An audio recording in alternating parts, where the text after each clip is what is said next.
Racist comment को लेकर त्रिपुरा का एक छात्र जिसकी 26 दिसंबर को मौत हो गई थी, क्या कुछ जानकारी है सर? किस तरीके से ये घटना घटी थी? क्या कुछ अभी तक इसमें एक्शन हुआ है सर? देखिए, घटनाक्रम जो है 9 तारीख की इवनिंग का है, जो और शिकायत हमें नेक्स्ट डे प्राप्त हुई थी। चूंकि यहाँ पर स्टूडेंट कम्युनिटी है और यहाँ पर जब हमें शिकायत प्राप्त हुई थी तो अननोन में एक एप्लीकेशन दी गई थी, मारपीट की, हमले की दी गई थी। इसके बाद जो है प्राथमिक रूप से हमारी टीम ने जो पहला काम होता है कि उस चूंकि अननोन लोग थे, इनके बारे में पता नहीं था, तो प्राथमिक रूप से पहले जो वहाँ के आसपास के CCTV हैं या जो लोग वहाँ कार्यरत थे तो उन सबसे जानकारी कलेक्ट की गई। और जानकारी के बाद जो मेडिकल जो इंजर्ड छात्र था उसकी हमने मेडिकल रिपोर्ट्स ली। उस पर हमने जानलेवा हमले, अटेम्प्ट टू मर्डर की सेक्शंस को इंक्रीज किया। उसमें 5 लोग जो आइडेंटिफाइड हुए थे, 6 लोग हुए थे, इसमें 5 लोग को हमने अरेस्ट कर लिया था, जिसमें 2 लोग बाद में कोर्ट में उन्होंने अपने दस्तावेज प्रस्तुत किए अंडर एज के और वो सुधार गृह में भेजे गए। अभी 3 लोग, सभी लोग न्यायिक हिरासत में है। इसमें एक व्यक्ति जो 22 साल का करीब है, वो नेपाली मूल का था और जो यहाँ पर काम करता था, पूर्व में भी उसने हरिद्वार और अन्य जगह पर काम किया है। उसके लिए हमारी टीमें लगी हैं, कोर्ट से हमने वारंट भी इशू करा लिया है और संभवतः उसकी जल्दी से जल्दी हम उसकी गिरफ्तारी के प्रयास कर रहे हैं। सर, जिस तरह के पूरा एक माहौल बना है कि रेसिस्ट कमेंट हुआ था, तो क्या है सर, ये रेसिस्ट कमेंट था या नहीं था?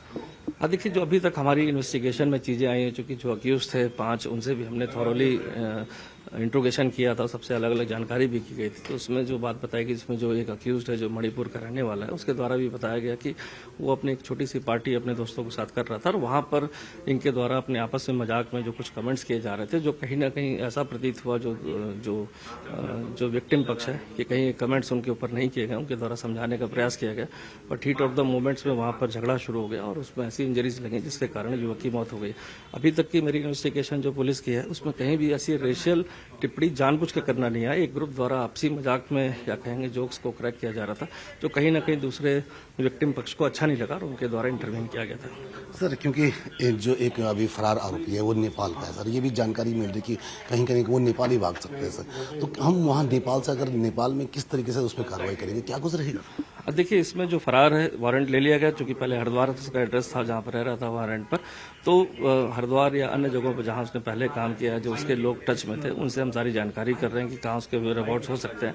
चूंकि मूल रूप से नेपाल का है तो वहाँ का भी एड्रेस पता करके जो नेपाल के जो एडमिनिस्ट्रेशन है उससे भी हमने समन्वय बनाया हुआ है। चूंकि एक इंटरनेशनल जो हमारा जो कन्वेंशन है उसके हिसाब से हम उनसे समन्वय बना रहे हैं। अगर कोई ऐसा इनपुट मिलता है तो जो भी हमारी लीगल कार्रवाई होती है उसको हम करेंगे।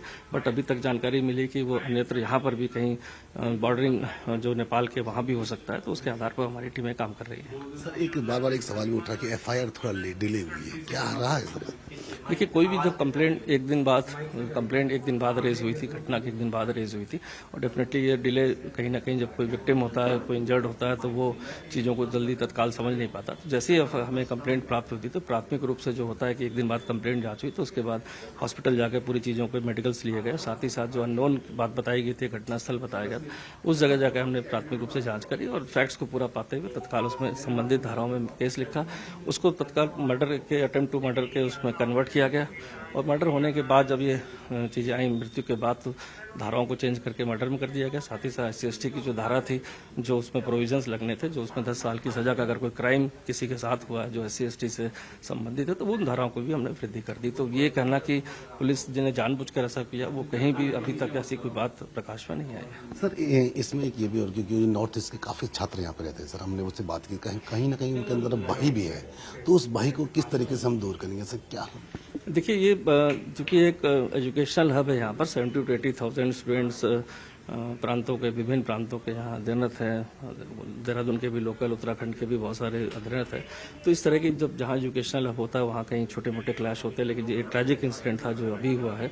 और इसमें कहा जाए कि सभी जगह के स्टूडेंट जो बाहर के प्रांतों से पढ़ते हैं, चाहे वो किसी भी प्रांत के हो, सभी की लिस्टिंग हमारे द्वारा की जाती है। और मैं इसमें स्पष्ट करना चाहूँगा कि हमारे पास जो पूरी टोटल डेटा है वो 71 स्टूडेंट्स सभी नॉर्थ ईस्ट के यहाँ पर देहरादून में अध्ययनरत हैं। इस तरह अदर स्टेट्स के भी हम चिन्हित रखते हैं। तो अब कहीं ना कहीं जो कॉन्फिडेंस बिल्डिंग मेजर्स है उसको बढ़ाया जाएगा और छात्रों से अपील भी करते हैं कि कभी कोई ऐसी बात होती है जहां पर कोई क्लैश होने की संभावना हो या कहीं लगता है कि कोई ग्रुप है जो इस तरह का टारगेट कर सकता है, तो तत्काल अगर पुलिस को बताएंगे तो पुलिस उसमें प्रिवेंटिव एक्शन जरूर लेगी। क्योंकि सर, पहले भी हमने देखा था कि जब कश्मीर के यहाँ पे युवा थे, कश्मीरी युवाओं को जब उनके साथ भी कुछ बदतमीजी थी, वो कम से कम सर 8 से 10 हज़ार जो उनकी पॉपुलेशन रहती थी युवाओं की, वो यहाँ से शिफ्ट हुई है सर। त्रिपुरा और ये जो नॉर्थ ईस्ट के युवा न शिफ्ट हों, उसके लिए फिर हम क्या ठोस उनसे वन टू वन बातचीत इस टाइप पर रहेंगे? देखिए, जैसे आपने अभी कश्मीरी स्टूडेंट्स की बात करी, तो जब भी कोई इस तरह के छोटे मोटे इंसिडेंट्स होते हैं, क्लैश होती है, तो पुलिस तत्काल इंटरवीन भी करती है, कॉन्फिडेंस बिल्डिंग मेजर्स भी बनाती है, उनके साथ वार्ता भी करती है और वार्ता की भी गई थी। और इस तरह की कोई अभी बात ऐसी रिपोर्टेड नहीं है कि लोगों ने स्कूल कॉलेज छोड़ दिया। इंडिविजुअल हो सकता है कि कोई छात्र या उनके पेरेंट्स नहीं चाहते हैं तो वो उस पर एक्शन ले सकते हैं, लेकिन इस तरह से मास रूप में कोई ऐसा कहा जाए कि किसी ने कॉलेजेस छोड़ दिया, तो ऐसी कोई इन्फॉर्मेशन नहीं है। और अभी मैंने कहा कि नॉर्थ ईस्ट के यहाँ पर 71 बच्चे हमारे पास लिस्टेड हैं जो पढ़ रहे हैं। तो अभी चूंकि वैकेशन चल रहे हैं, वैकेशन से बाद जैसे ही वो आते हैं तो पुलिस और प्रशासन के साथ मीटिंग भी रखी जाएगी, जो भी स्टेक होल्डर्स हैं और जो भी अदर कम्युनिटीज है, अदर स्टेट्स के जो भी यहाँ पर बच्चे रहते हैं, उन सभी के साथ एक अच्छी कॉन्फिडेंस बिल्डिंग मेजर्स को हम रखेंगे और आगे जैसे भविष्य में इस तरह की पुनरावृत्ति न हो, उसका पूरा हम प्रिवेंटिव रूप से ख्याल रखेंगे। Thank you sir. ये थी हमारे साथ एसएसपी देहरादून अजय सिंह, जिनका साफ तौर पर कहना है कि जांच जारी है। नेपाल में जो अगर नेपाल में भी वो छुपा है अपराधी तो उसे भी पकड़ के लेके आएंगे। कैमरा सहयोगी दीपक राणा के साथ में सत्येंद्र वर्तमान, न्यूज़ 18 देहरादून।